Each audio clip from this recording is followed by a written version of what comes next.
আমাদের স্বাস্থ্য দপ্তর মুখ্যমন্ত্রীর দপ্তরের সাথে মুখ্যমন্ত্রীর সাথে আমাদের আলোচনা আবার হোক এবং আমরা এই আলোচনাতে উদ্যোগী হব।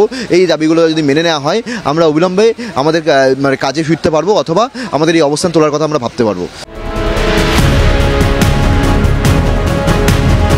সরকারি হাসপাতালে থ্রেট কালচার বন্ধ করতে হবে, হাসপাতালগুলিতে নিরাপত্তা সুনিশ্চিত করতে হবে। হাসপাতালের নিরাপত্তা সহ একাধিক দাবিতে রাজ্য সরকারের বিরুদ্ধে এভাবেই সুর চড়ান আন্দোলনরত জুনিয়র ডাক্তাররা। সোমবার মুখ্যমন্ত্রীর সঙ্গে বৈঠকে জুনিয়র চিকিৎসকদের তরফে 5 দফা দাবি পেশ করা হয়েছিল। প্রথম দাবি আরজিকর কাণ্ডের ন্যায় বিচার। সুপ্রিম কোর্টের নজরদারিতে সিবিআই তদন্ত চলছে জানিয়েছিলেন মুখ্যমন্ত্রী। বাকি 4টি দাবির মধ্যে অন্যতম স্বাস্থ্য সচিব সহ অন্যান্য স্বাস্থ্যকর্তাদের অপসারণ। এর মধ্যেই ডিএমই ডিএইচএস সরলেও এখনো স্বপদে বহাল স্বাস্থ্য সচিব। স্বাস্থ্য সচিবের অপসারণ প্রসঙ্গে সোমবার মুখ্যমন্ত্রী আবার ঘর খালির প্রসঙ্গ টেনেছিলেন। 3টে নাম দিয়েছিল ফ্রম হেলথ ডিপার্টমেন্ট, একটা ডিএমই, একটা ডিএইচএস আর একটা হেলথের প্রিন্সিপাল সেক্রেটারি। আমরা ওদের বোঝালাম যে একসাথে যদি পুরো ঘরটা খালি করে দেওয়া যায় তাহলে অ্যাডমিনিস্ট্রেশনটা চলবে কি করে। সুতরাং আমরা ওদের কথা মতো ডিএমই এবং ডিএইচএস কে সরাবার সিদ্ধান্ত নিয়েছি। তার বিরুদ্ধে এখনো কোনো অ্যাকশন নেয়নি মুখ্যমন্ত্রী, অর্থাৎ স্বপদে বহাল থাকা স্বাস্থ্য সচিবের অপসারণ সহ হাসপাতালে নিরাপত্তা প্রদানে ব্যবস্থা, থ্রেট কালচার প্রতিরোধে এখনো সক্রিয় নয় রাজ্য সরকার।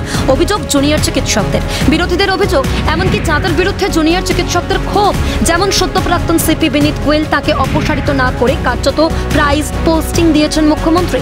বদলিত হলো কিন্তু অবস্থার কোনো বদল হলো না বলছে বিরোধী শিবির। প্রাইস পোস্টিং সিপিকে সরিয়ে দিয়ে আবার এসটিএফ এর মাথায় বসিয়ে দেওয়া হলো।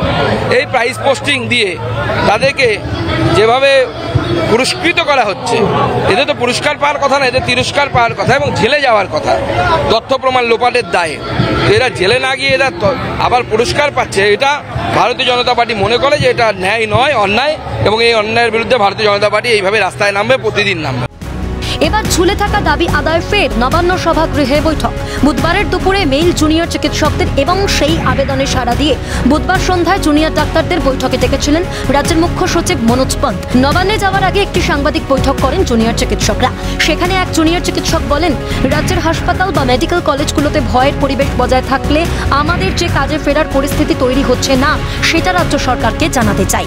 যথাযথ সুরক্ষা ও নিরাপত্তা সুনিশ্চিত না হলে হাসপাতাল বা মেডিকেল কলেজগুলিতে ভয়ের পরিবেশ বজায় থাকলে আমাদের অর্থাৎ জুনিয়র ডাক্তারদের কাজে ফেরার পরিস্থিতিতে তৈরি হচ্ছে না, একথাও আমরা আরও একবার মনে করিয়ে দিতে চাই সবাইকে, রাজ্য সরকারকেও।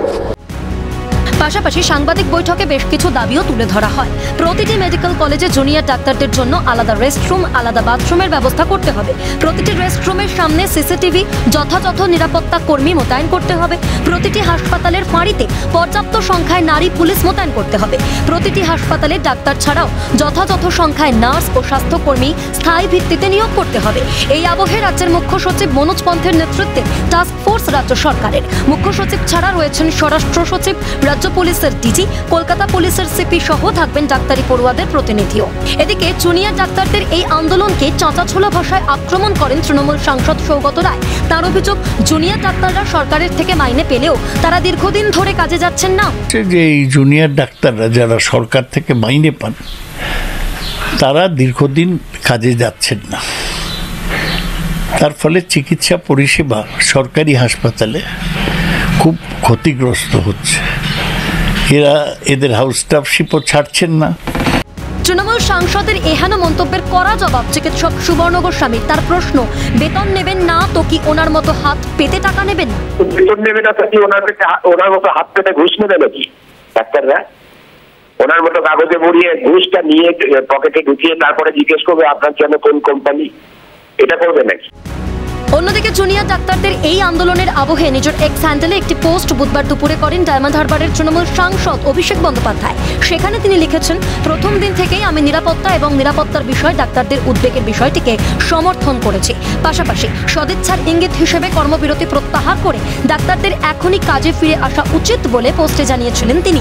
এই ইস্যুতে অভিষেক বন্দ্যোপাধ্যায়কে কটাক্ষ করতে ছাড়েনি পদ্ম শিবির। বিজেপি বিধায়ক শঙ্কর ঘোষের কটাক্ষ, অস্তিত্ব সংকট থেকেই উনি এ ধরনের মন্তব্য করছেন।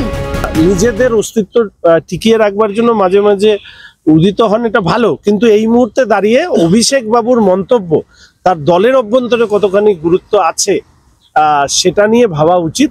জুনিয়র ডাক্তারদের এই কর্মবিরতি নিয়ে তৃণমূল নেতা কুণাল ঘোষের প্রশ্ন, ওদের অর্ধেক দাবি তো মেনে নেওয়া হয়েছে, তারপরেও কেন এই কর্মবিরতি? আমরা তো বারবার বলছি মূল অর্ধেক দাবি মেনে নেওয়া হয়েছে, তো তারপরে এখনো কি করে কর্মবিরতি? কাজে ফিরেও তো আলোচনাটা চালানো যেতে পারে, যেখানে একটা যৌথ সিদ্ধান্তপত্র ঘোষিত হয়েছে, সই হয়েছে, স্বাক্ষরিত হয়েছে, তারপরে কাজটা বন্ধ রেখে কার কি লাভ হচ্ছে? প্রদেশ কংগ্রেস সভাপতি অধীর রঞ্জন চৌধুরীর অভিযোগ, চিকিৎসকদের নিরাপত্তা দিতে মুখ্যমন্ত্রী ব্যর্থ। ফলে ডাক্তার যারা আছে তাদের নিরাপত্তাটাকে ফুলপ্রুফ করবে তো বটেই, আর সুপ্রিম কোর্ট তারা নিরাপত্তার পক্ষে, ডাক্তার তারাও নিরাপত্তা চাই। মাঝখানে যার দায়িত্ব বাংলার মুখ্যমন্ত্রী, সে নিরাপত্তা দিতে ব্যর্থ।